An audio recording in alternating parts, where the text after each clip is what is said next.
क्योंकि ये कर्मों की खेती है जी जियो। मैंने पहले दिन से ही कह रहा हूँ, भगवान से डरना या मत डरना, इंसान से डरना या मत डरना, माँ बाप से डरना या मत डरना, इस संसार से डरना या मत डरना, पर जी जियो कर्म से जरूर डरना। कर्म का भोग भोगना पड़ेगा, पड़ता है। कर्म से जरूर डरो, चाहे किसी से डरना या मत डरना। एक राजा थे, अकेला बेटा था, उसकी शादी करा दी। और जब उस राजा ने अपने बेटे की शादी कराई, पहली ही रात में उस राजा के यहाँ घटना घट गई जी। वो बहू जो पहले ही दिन अपने ससुराल में आई और रात्रि को जब सो रही थी, तो सोने से पहले वो राजा की तलवार को छेड़ने लगी और वो गलती से तलवार बेटे के गर्दन पर गिर गई और वो गर्दन कट गई।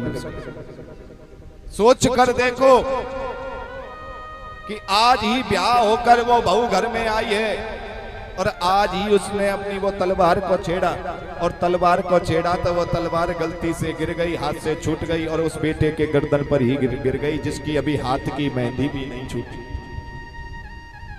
अब वो बहू इतनी घबरा गई, वो सोचने लगी कि राजा का अकेला बेटा था, मुझे आए हुए अभी 6 घंटे भी नहीं हुए, राजा मेरी नहीं सुनेगा, उसको इतना दुख होगा कि वो मुझे जिंदा नहीं छोड़ेगा, जिंदा नहीं छोड़ेगा वो मुझे।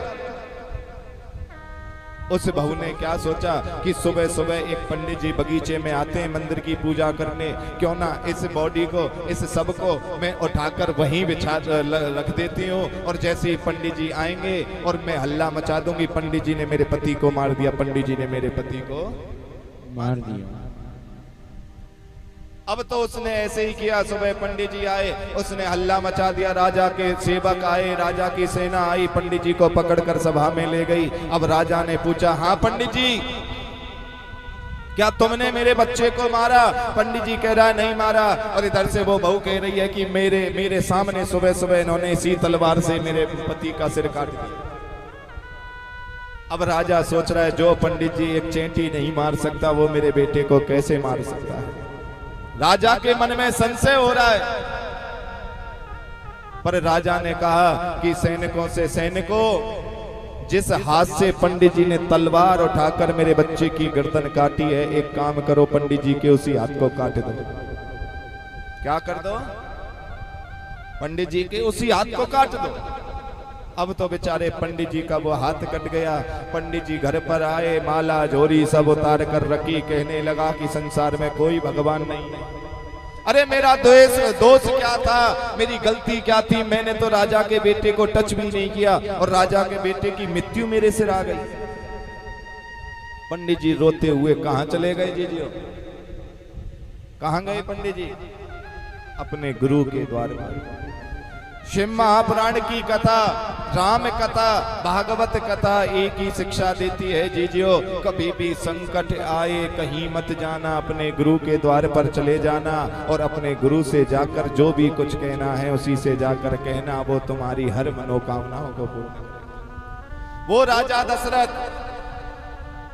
जिस राजा दशरथ के एक भी संतान नहीं है, और राजा दशरथ को जब चिंता हुई तो कहां गए? गुरु वशिष्ठ के यहाँ गए ना। वो कृष्ण जिसके एक भी संतान नहीं है, किसके पास में गए? अपने गुरु गर्गाचार्य जी के पास।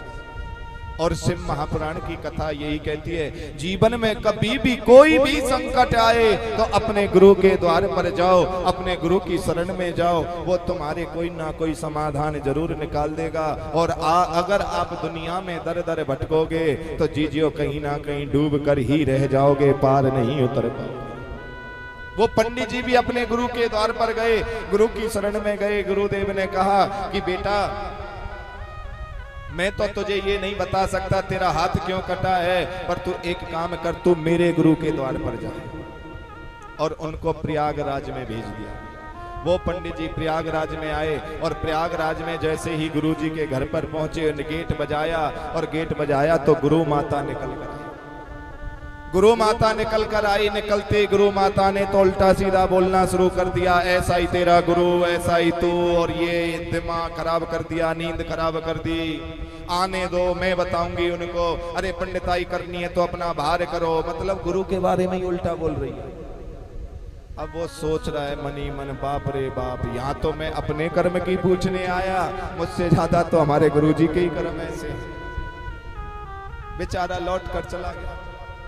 शाम हुई, शाम को वो फिर लौट कर आया, गुरुजी का दरवाजा खटखटाया तो अब गुरु माता नहीं आई, अब गुरुजी आ गए।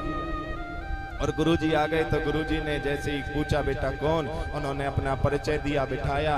अब बिठाने के बाद में गुरुजी ने कहा बताओ क्या पूछना है। बोला गुरुजी पूछने तो अपने बारे में आया था, पर मैं अब अपने बारे में नहीं, पहले तुम्हारे बारे में पूछूंगा। मुझे यूं बताओ तुमने ऐसा कौन सा कर्म किया जो गुरु माता ऐसी मिली, पहले तुम बताओ। गुरु की आंखों में आंसू आ गए, कहने लगे बेटा मेरे पास दुनिया आई, दुनिया अपने बारे में, परिवार के बारे में, बच्चों के बारे में पूछ कर जाती रही, पहली बार तू ऐसा आया है जो तू मेरे बारे में पूछ रहा है। मैं बताता हूं मैंने ऐसा कौन सा कर्म किया। मैंने कर्म किया पूर्व जन्म में, ये जो गुरु माता है ना, ये कोई और नहीं, ये गधी थी। गधी जानते हैं ना, और मैं कोई और नहीं, मैं कौआ था। गधा और गधी जो होती है, मैं कौआ था, ये गधी थी। अब ये माल ढो ढो कर इसके पीठ पर हो गया घाव, और पीठ पर जब घाव हो गया तो मैं इसके उस घाव में रोज चोंच मारता और मुझे बड़ा आनंद आता। मैं चोंच मारता और ये तड़पती, फिर मैं चोंच मारता और ये तड़पती। एक दिन ये उस घाव और दर्द की वजह से गंगा में कूद गई, और गंगा में कूद गई तो इसकी मृत्यु हो गई। भगवान की कोई ऐसी कृपा हुई, 4 दिन बाद ही मेरी मृत्यु हो गई। अब ये पंडितानी बनी, मैं पंडित बना, और मेरे परमात्मा ने इसके साथ मेरा विवाह करा दिया, और इसके साथ विवाह हुआ। तो उस जन्म में मैं चोंच मारता था, आज ये चोंच मारती है। कर्म का भोग भोगना पड़ेगा, ये कर्म का भोग है। जब मैं मारता था और आज ये मारती है। और रही तेरी बात, तू पूर्व जन्म में एक बहुत बड़ा संत था, तूने संकल्प लिया कभी झूठ नहीं बोलूंगा, और तू एक जंगल में तपस्या करने चला गया। और जंगल में जब तू तपस्या करने गया तो एक कसाई दौड़कर आया और तुझे पूछने लगा कि तुमने मेरी गाय देखी है, कहां गई है। तो तुमने बोला तो नहीं मुख से, तुमने इस हाथ से इशारा कर दिया इधर गई है, और तेरे इशारे की वजह से उस कसाई ने उस गाय को पकड़ लिया और उस गाय को काट दिया।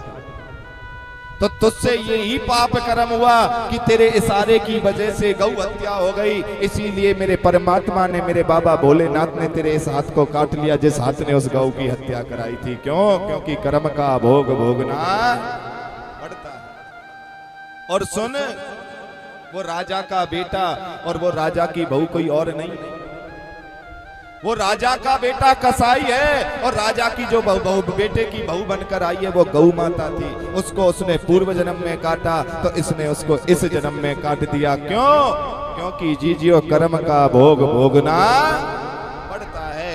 इसीलिए मैं बार बार आप सबसे कहता हूं, किसी से डरना या मत डरना, पर अपने कर्म से जरूर डरना, क्योंकि कर्म का भोग भोगना पड़ता है। ये कर्म का भोग। मत बुरे कर्म कर बंदे, वरना पछताएगा। भगवान की आंखों से तू बच नहीं पाएगा। अरे ओ प्राणी मत करना दानी, वरना पछताएगा। भगवान की आंखों से तू बच नहीं पाए। फिर हम काहे को बुरे कर्म करते हैं? आजकल ना तो मीठा बोलते हैं, ये जो शुगर होती है ना, ये सीधी होती है। बताया था ना कथा।